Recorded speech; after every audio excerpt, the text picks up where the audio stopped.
Hello दोस्तों, कैसे हैं आप लोग। आई होप आप सभी अच्छे होंगे। मैं आप सभी का गोविंद गुरु के चैनल पर स्वागत करता हूं। आज मैं आप सभी के लिए इंग्लिश के मोस्ट इम्पोर्टेंट पैडागोजी लेकर आया हूं। तो चलिए देखते हैं। क्वेश्चन नंबर 1 में क्या दिया हुआ है। A teacher of class 4 bought some interesting book and distribute them among the student. Then she said, "Today let's have a fun and read those books for our pleasure." This reading is called। यह reading क्या है? क्या बोल रहा है question में कि कक्षा 4 का एक शिक्षिका ने कुछ रोचक पुस्तक लाई और उन्हें विद्यार्थियों में क्या किया, वितरित कर दिया। फिर उनसे कहा, चलो आज हम मजे करते हैं और अपनी खुशी के लिए इन किताबों को पढ़ते हैं। इस पठन को कहा जाता है क्या?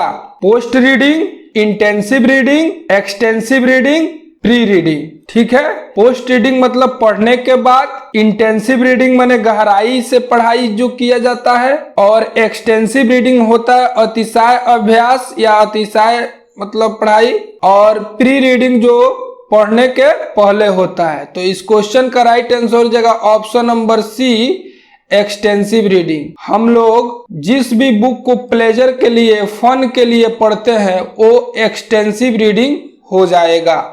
तो इसका right answer option number C हो जाएगा।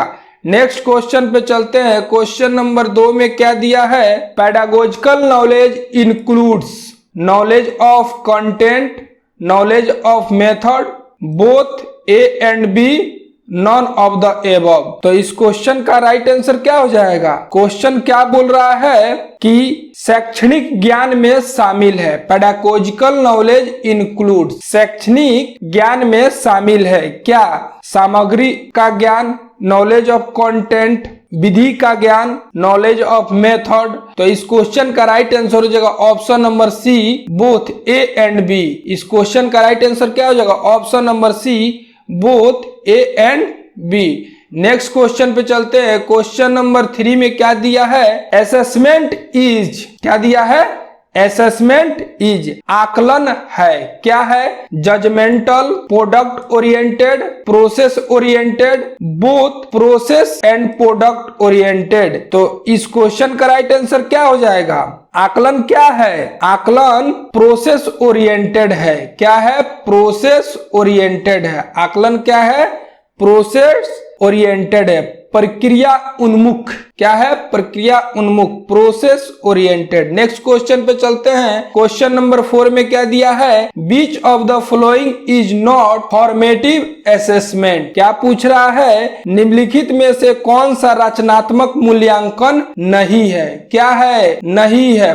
Following is not formative assessment. Option में दे रहा है term end assessment, anecdotal record, portfolio, oral testing. तो देखिए रचनात्मक मूल्यांकन नहीं है पूछ रहा है। तो देखिए एनेक्डोटल रिकॉर्ड से हम लोग रचनात्मक मूल्यांकन कर सकते हैं, पोर्टफोलियो से भी हम लोग रचनात्मक मूल्यांकन कर सकते हैं, ओरल टेस्टिंग यानी मौखिक परीक्षण से भी हम लोग रचनात्मक मूल्यांकन कर सकते हैं। लेकिन टर्म इंड असेसमेंट, इससे हम लोग रचनात्मक मूल्यांकन नहीं है। ठीक है। यह क्या है? एक रचनात्मक मूल्यांकन नहीं है, टर्म इंड असेसमेंट। ठीक है। यह एक रचनात्मक मूल्यांकन नहीं है। यही इसका राइट आंसर हो जाएगा। इसका राइट आंसर क्या हो जाएगा option number A, term end assessment. Next question पे चलते हैं। क्वेश्चन नंबर 5 में क्या दिया है। Linguistic is a study of direct method, grammar, translation method, sounds, human language. क्या पूछ रहा है। भाषा विज्ञान का एक अध्ययन है। क्या? प्रत्यक्ष विधि यानी direct method, grammar translation method यानी व्याकरण अनुवाद विधि, साउंड यानी ध्वनि, ह्यूमन लैंग्वेज यानी मानव भाषा। तो इस क्वेश्चन का राइट आंसर क्या हो जाएगा option number D, human language, मानव भाषा। इस क्वेश्चन का राइट आंसर क्या हो जाएगा, ह्यूमन लैंग्वेज, मानव भाषा।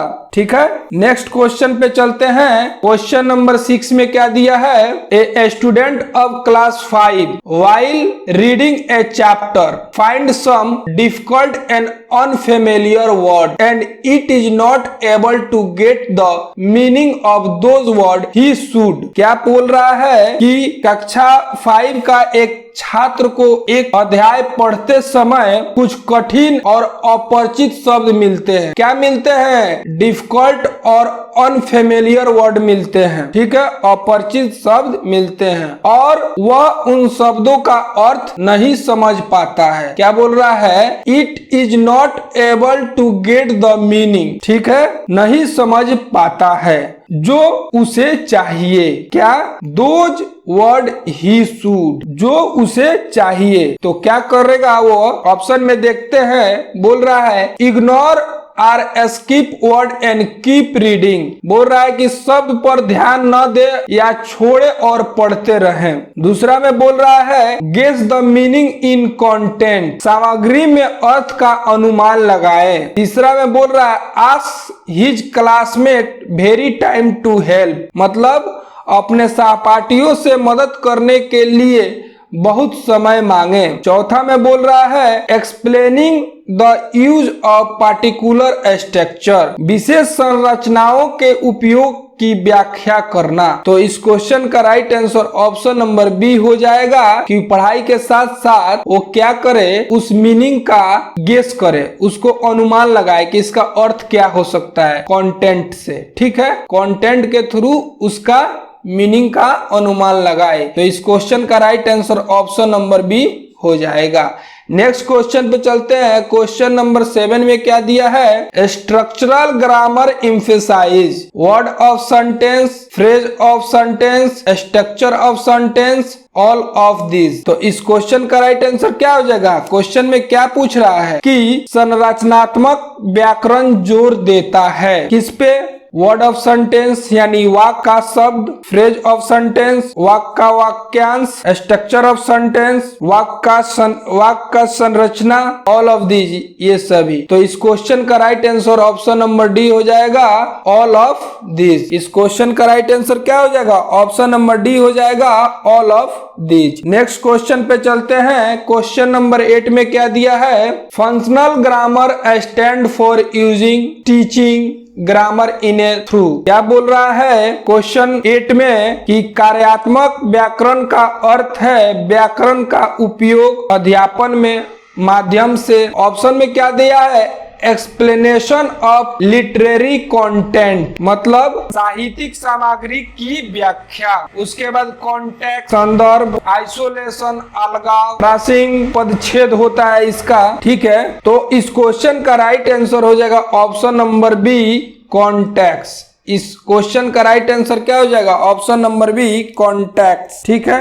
नेक्स्ट क्वेश्चन पे चलते हैं। क्वेश्चन नंबर 9 में क्या दिया है? General aim of purpose teaching is to help the student to develop interest in reading, critical thinking, comprehension ability, all of the above. पूछ क्या रहा है कि गद्य शिक्षण का सामान्य उद्देश्य छात्रों को विकसित करने में मदद करता है। क्या? गद्य, समझ रहे हैं बात को? गद्य जो होता है, गद्य शिक्षण सामान्य उद्देश्य छात्रों को विकसित करने में मदद करता है। किसमें? इंटरेस्ट इन रीडिंग यानी पढ़ने में रुचि, क्रिटिकल थिंकिंग महत्वपूर्ण सोच, कॉम्प्रिहेंशन एबिलिटी समझने की क्षमता, ऑल ऑफ द एबव, उपरोक्त सभी। तो इस क्वेश्चन का right answer option number D हो जाएगा, all of the above. Next question पे चलते हैं। क्वेश्चन नंबर 10 में क्या दिया है? What are the two productive skill. क्या पूछ रहा है? प्रोडक्टिव स्किल, ठीक है। ऑप्शन में दिया है लिसनिंग, रीडिंग, ऑप्शन बी में दिया है स्पीकिंग, राइटिंग, ऑप्शन सी में दिया है रीडिंग, राइटिंग, ऑप्शन डी में दिया है लिसनिंग, स्पीकिंग। पूछ रहा है दो उत्पादक कौशल क्या हैं? तो देखिए इस क्वेश्चन का right answer option number B हो जाएगा, स्पीकिंग और राइटिंग। उत्पादक मतलब जो आप उत्पादन कर रहे हैं, तो आप बोल के कुछ किसी को बता सकते हैं, लिख के बता सकते हैं। और एक होता है रिसेप्टर, मतलब रिसीव कर रहे हैं, तो रिसीव करने में क्या होगा, सुनना हो जाएगा। ठीक है, आप सुन रहे हैं या पढ़ रहे हैं तो आप रिसीव कर रहे हैं। ठीक है, ये प्रोडक्टिव है, यानी उत्पादक कौशल क्या है। तो इस क्वेश्चन का राइट आंसर हो जाएगा ऑप्शन नंबर बी, स्पीकिंग और राइटिंग। नेक्स्ट क्वेश्चन पे चलते हैं। क्वेश्चन नंबर 11 में क्या दिया है, which activity best support the practice of speaking skill. क्या बोल रहा है, कौन सी गतिविधि बोलने के कौशल को अभ्यास का सबसे अच्छा समर्थन क्या करता है। ऑप्शन ए में दे रहा है, students independently research A topic and present A format report, मतलब छात्र स्वतंत्र रूप से एक विषय पर शोध करते हैं और एक औपचारिक रिपोर्ट प्रस्तुत करते हैं। ऑप्शन बी में दिया है, teachers giving purposeful direction by integrating it with A spoken activity, मतलब क्या हुआ कि शिक्षक द्वारा बोली जाने वाली गतिविधि के साथ एकीकृत करके उद्देश्यपूर्ण श्रुतिलेख देना। ठीक है। ऑप्शन सी में दे रहा है, individually student read A case study and draft a response. ठीक है, का मीनिंग क्या हो गया, व्यक्तिगत रूप से छात्र केस स्टडी पढ़ते हैं और प्रतिक्रिया का मसौदा तैयार करते हैं। ऑप्शन डी में क्या दे रहा है, student tell their vision of a story based on some hints and apply it to A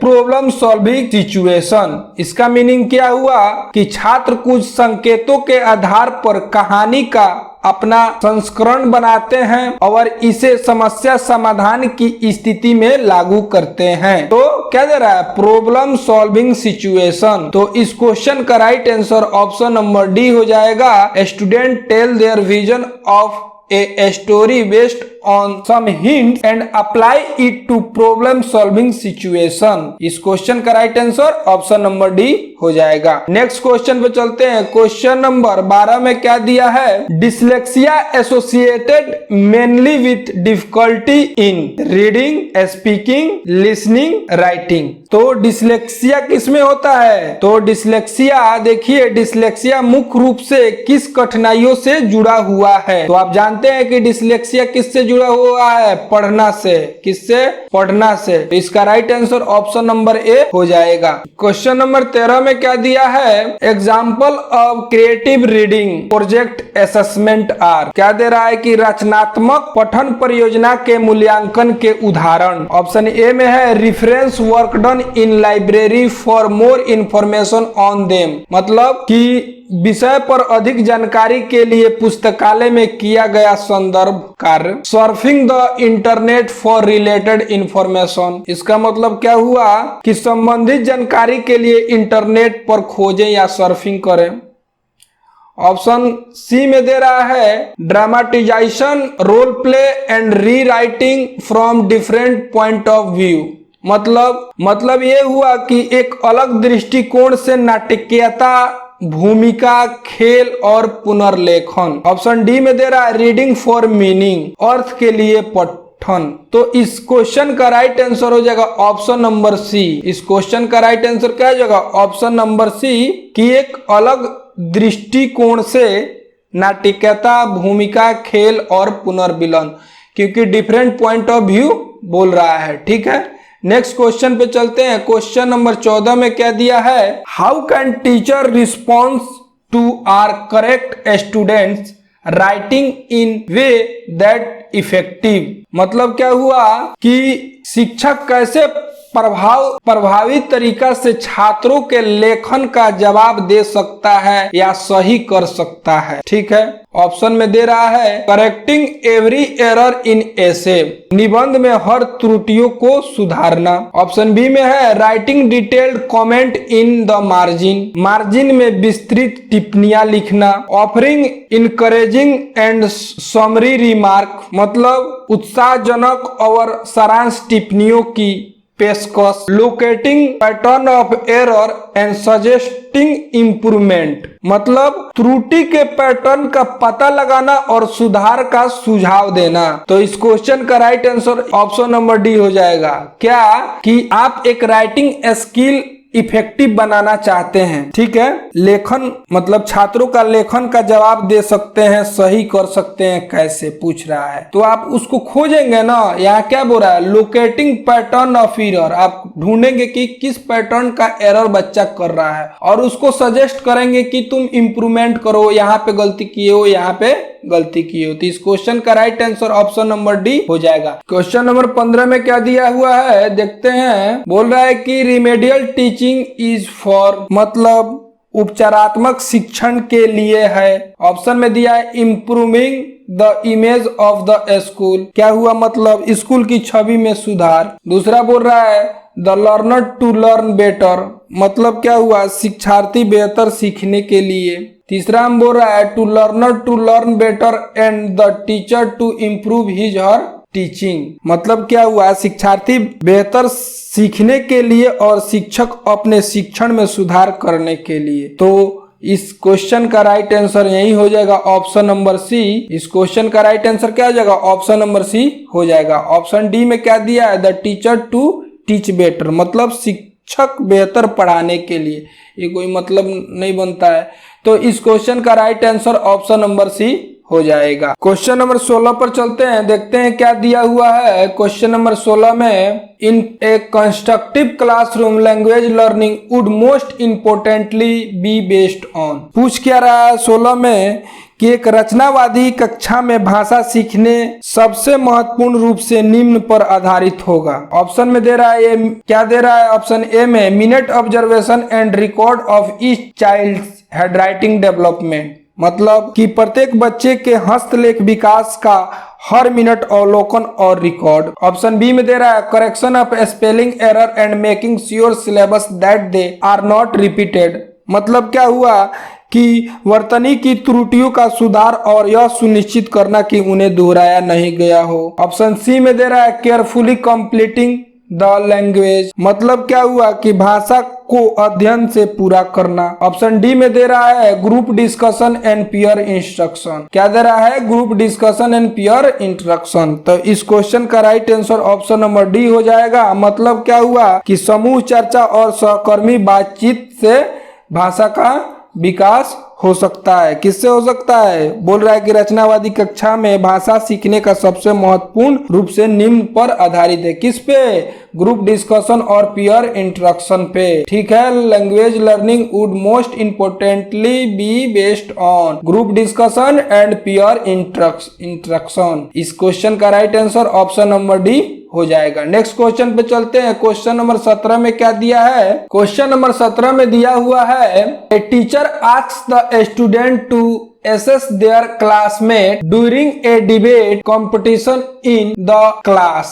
This method of assessment is, क्या बोल रहा है टीचर, क्या बोल रहा है बच्चों को, सुनिए पहले और क्वेश्चन को ध्यान से समझिए। कि एक शिक्षक कक्षा में वाद विवाद प्रतियोगिता के दौरान विद्यार्थियों से अपने सहपाठियों का आकलन करने के कहता है। क्या कहता है, आकलन करने के लिए कहता है।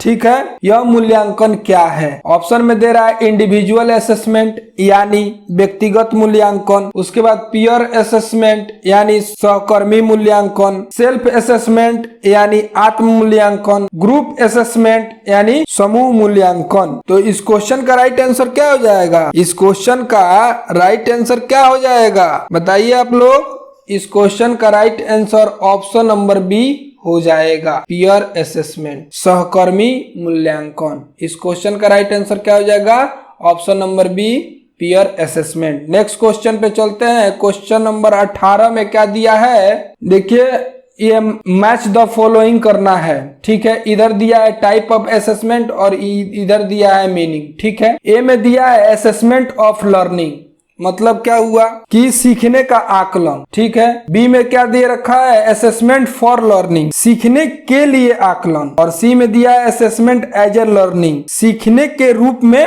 आकलन। इधर क्या दिया हुआ है, it is used during the process of learning and teaching, मतलब क्या हुआ इसका उपयोग सीखने और सिखाने की प्रक्रिया के दौरान किया जाता है। इसमें क्या दिया है, it is use when a student reflect on and monitor, मतलब क्या हुआ, इसका उपयोग तब किया जाता है जब निगरानी करते हैं। इसमें दे रहा है it is use to ask and at the end of the instruction period, मतलब इसका उपयोग निर्देश अवधि के अंत में किया जाता है। तो देखिए इस क्वेश्चन का राइट आंसर क्या हो जाएगा, इस क्वेश्चन का right answer option number A हो जाएगा, क्योंकि जो असेसमेंट ऑफ लर्निंग है, सीखने का आकलन, एक कब किया जाता है, यह अंत में किया जाता है। तो ए का क्या हो जाएगा, 3 हो जाएगा। बोल रहा है असेसमेंट फॉर लर्निंग, सीखने के लिए आकलन, तो बी का क्या हो जाएगा, बी का 1 हो जाएगा। इसका उपयोग सीखने और सिखाने की प्रक्रिया के दौरान किया जाता है। It is use during the process of learning and teaching, सीखने के लिए आकलन कब होता है, सीखने और सिखाने की प्रक्रिया के दौरान किया जाता है। तो इसका हो जाएगा 1, ठीक है। ऑप्शन सी में क्या दे रहा है, असेसमेंट एज ए लर्निंग, तो इसका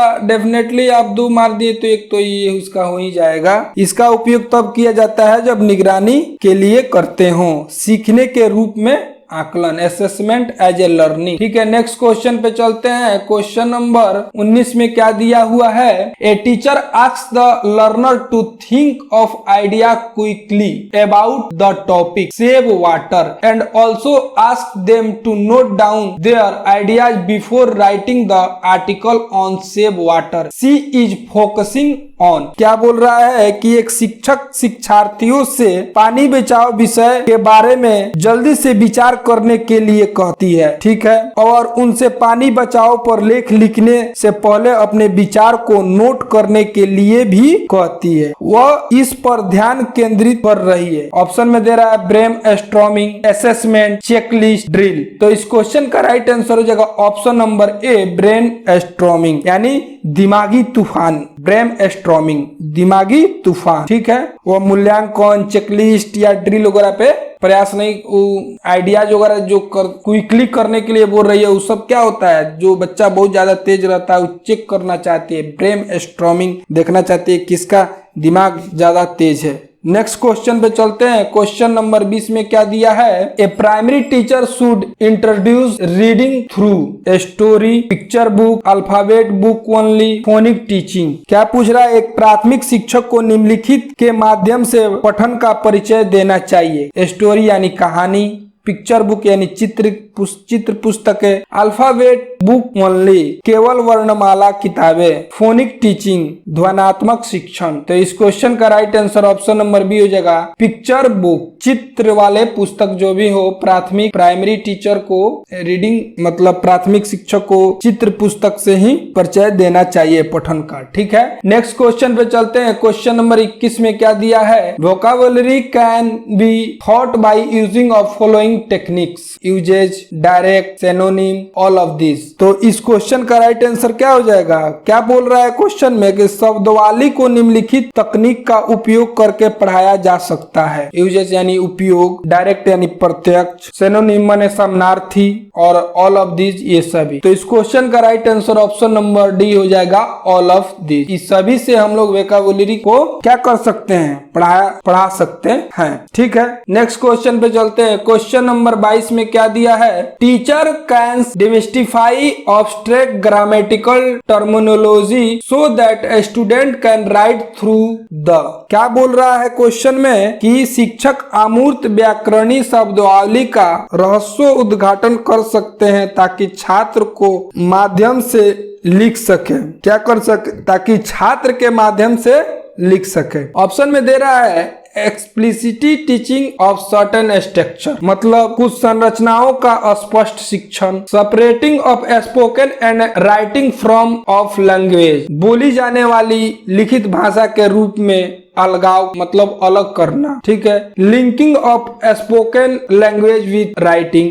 मतलब क्या हुआ, बोली जाने वाली भाषा को लेखन के साथ जोड़ना, लिंक करना है, linking of spoken language with writing. Option D में दे रहा है frequent feedback on only grammatical error, मतलब केवल व्याकरणीय संबंधित त्रुटियों पर लगातार प्रतिक्रिया। तो इस क्वेश्चन का right answer option number C हो जाएगा, linking of spoken language with the writing, मतलब बोली जाने वाली भाषा को लेखन के साथ जोड़ना। नेक्स्ट क्वेश्चन पे चलते हैं। क्वेश्चन नंबर 23 में क्या दिया है, language is thought bye beginning with simple sentence instead of the initial sounds and blend this implies that, मतलब क्या हुआ कि प्रारंभिक ध्वनियों और मिश्रणों के बजाय सरल वाक्यों से शुरुआत करना भाषा सिखाई जाती है। ठीक है, सरल वाक्यों से शुरुआत करके क्या किया जाता है, भाषा को सिखाया जाता है। इसका अर्थ है कि दिस इम्प्लाइज दैट, इसका अर्थ है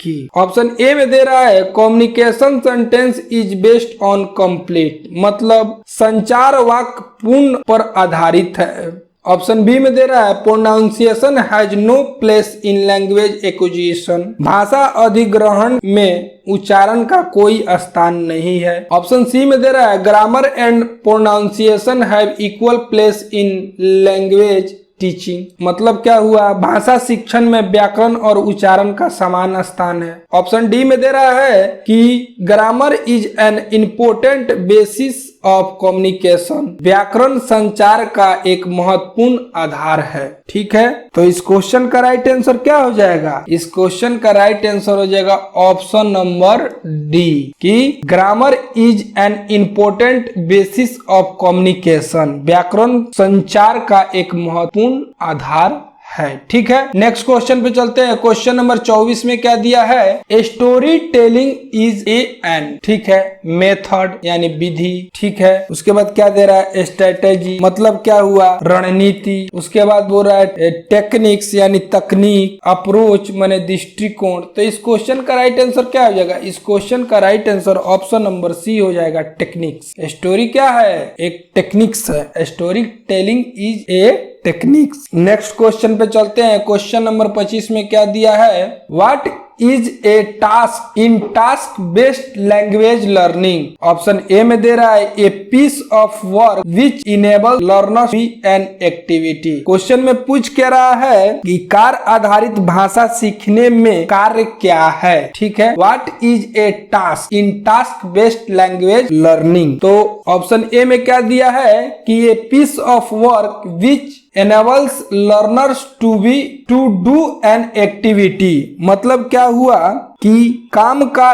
एक टुकड़ा जो शिक्षार्थियों को एक गतिविधि करने में सक्षम बनाता है। ऑप्शन बी में दे रहा है कि ये piece of work for the parent to do their children's homework, मतलब क्या हुआ कि माता पिता के लिए अपने बच्चों के गृह कार्य करने के लिए एक काम का टुकड़ा। A piece of activity for teacher to do in the classroom, मतलब क्या हुआ कि कक्षा में शिक्षकों के लिए गतिविधि का एक टुकड़ा। ऑप्शन डी में दे रहा है a piece of work which expose learners to language, मतलब काम का एक टुकड़ा जो शिक्षार्थियों को भाषा के उजागर करता हो। तो इस क्वेश्चन का राइट आंसर क्या हो जाएगा, इस क्वेश्चन का right answer option number A हो जाएगा कि a piece of work which enables learner to do an activity, मतलब काम का एक टुकड़ा जो शिक्षार्थियों को एक गतिविधि करने में सक्षम बनाता है। नेक्स्ट क्वेश्चन पे चलते हैं। क्वेश्चन नंबर 26 में क्या दिया है, the most important aspects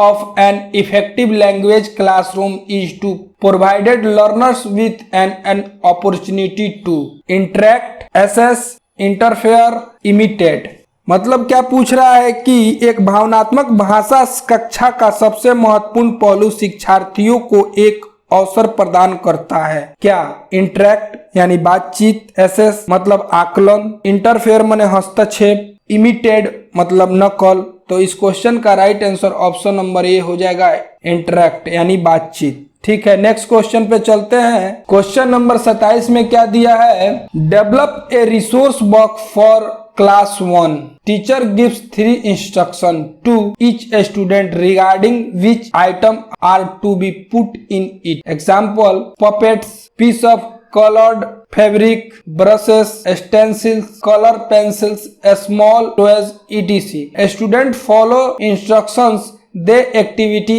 is. क्या बोल रहा है कि कक्षा 1 के लिए एक संसाधन बॉक्स विकसित करें। शिक्षक प्रत्येक छात्रों को 3 निर्देश देता है कि उसमें कौन सी वस्तुएं रखी जानी है, जैसे कठपुतलियां, रंगीन कपड़े, टुकड़े, ब्रश, स्टेंसिल्स, रंगीन पेंसिल, छोटे खिलौने आदि। छात्र निर्देशों का पालन करते हैं। ये गतिविधि है। क्या कि वे गतिविधि है, दे एक्टिविटीज इज। ऑप्शन में दे रहा है कि listening with concentration for specific information needed for a task. मतलब क्या हुआ, किसी कार्य के लिए आवश्यक विशेष जानकारी के लिए एकाग्रता के साथ सुनना। ठीक है। ऑप्शन बी में दे रहा है stage in A listening session when A listener complete A task. मतलब क्या हुआ, एक सुनवाई सत्र में चरण जब श्रोता एक कार्य पूरा करता है। ऑप्शन सी में दे रहा है listening to natural conversation between teacher and student. मतलब शिक्षक और छात्र के बीच स्वाभाविक बातचीत सुनना।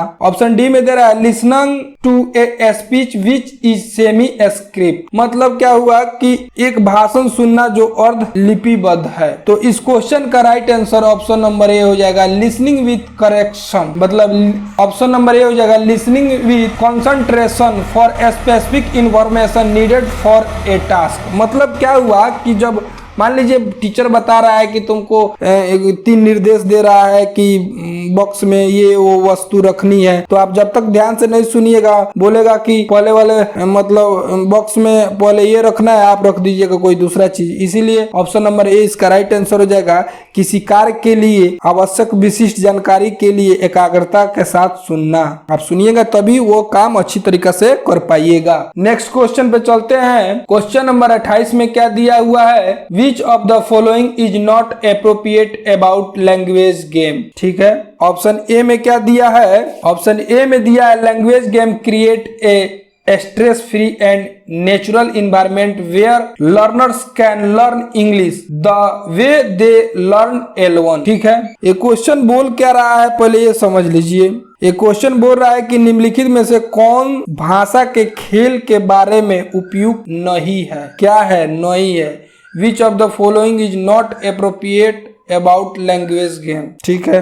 तो ऑप्शन ए में क्या था कि भाषा के खेल एक तनाव मुक्त और प्राकृतिक वातावरण बनाते हैं जहां शिक्षार्थी अंग्रेजी सीख सकते हैं, जिसमें जिस तरह से वो अपनी मतलब भाषा को सीखते हैं। तो ये बात बहुत हद तक ठीक है, क्योंकि लैंग्वेज गेम एक स्ट्रेस फ्री होना चाहिए, नेचुरल होना चाहिए, इन्वायरमेंट उसका वातावरण इन्वायरमेंट जो होता है वो नेचुरल होना चाहिए। ठीक है। दूसरा बोल रहा है कि language game create and environment even for the शाई लर्नर्स टू क्या पार्टिसिपेट। मतलब क्या हुआ कि भाषा के खेल शर्मीले शिक्षार्थियों के भाग लेने के लिए भी एक वातावरण बनाता है। ये भी बात सही है। ऑप्शन सी में दे रहा है language game provided completed environment to the learner to win the game. मतलब भाषा के खेल शिक्षार्थियों को खेल जिताने के लिए प्रतिस्पर्धक वातावरण प्रदान करता है। नहीं, तो यही इसका राइट आंसर हो जाएगा option number C,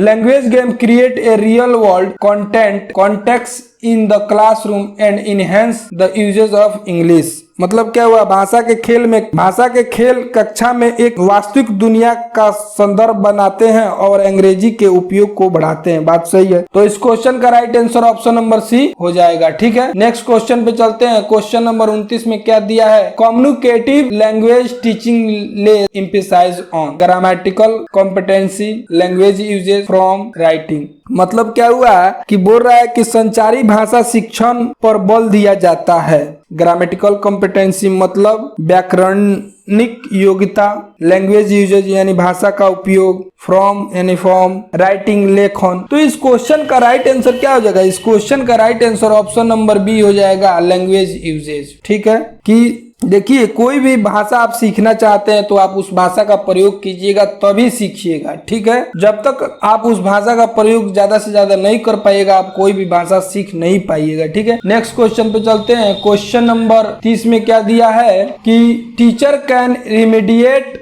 for the student with language learning difficulty by. ठीक है। क्या बोल रहा है कि शिक्षक भाषा सिखाने में कठिनाइयों वाले छात्रों के लिए उपचार कर सकते सकते हैं। ठीक है, ऑप्शन में दे रहा है focusing on individualized instruction process with, मतलब व्यक्तिगत निर्देश प्रगति पर ध्यान केंद्रित करना। Providing notes that are summarized and simplified, संक्षेप और सरलकृत नोट्स प्रदान करना। ऑप्शन सी में दे रहा है initially giving information as a reading only no writing, बोल रहा है कि प्रारंभ में केवल पढ़ने के रूप में जानकारी देना है, लिखना नहीं। ठीक है, ऑप्शन डी में दे रहा है conduct extra classes for the student to catch up with other, छात्रों को दूसरे के साथ पकड़ने के लिए अतिरिक्त कक्षाएं संचालित करें। तो देखिए इस क्वेश्चन का right answer option number A हो जाएगा कि focusing on individualized instruction process भी, आप व्यक्तिगत निर्देश प्रगति पर ध्यान केंद्रित कराना।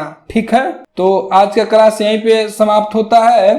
ठीक है, अगर आप लोगों को मेरा काम पसंद आ रहा है, आप लोग मेरे पढ़ाई से संतुष्ट हैं, तो मेरे चैनल को लाइक करें, शेयर करें, कमेंट करें एंड सब्सक्राइब भी करें। ठीक है, देखिए अब अप्रैल में सीटेट का फॉर्म अप्लाई करने का डेट आ जाएगा, तो मैं कल से या परसों से सीटेट का क्लास स्टार्ट करने वाला हूं, तो आप लोग बने रहिए और देखिए मैं इससे भी अच्छा पढ़ाने का कोशिश करूंगा सीटेट को। और जो भी साथी मेरे साथ जुड़े रहेंगे, मैं दावा के साथ कहता हूं कि उनका सीटेट अवश्य क्लियर होगा, जुलाई वाला सीटेट अवश्य क्लियर होगा उनका। ठीक है, धन्यवाद।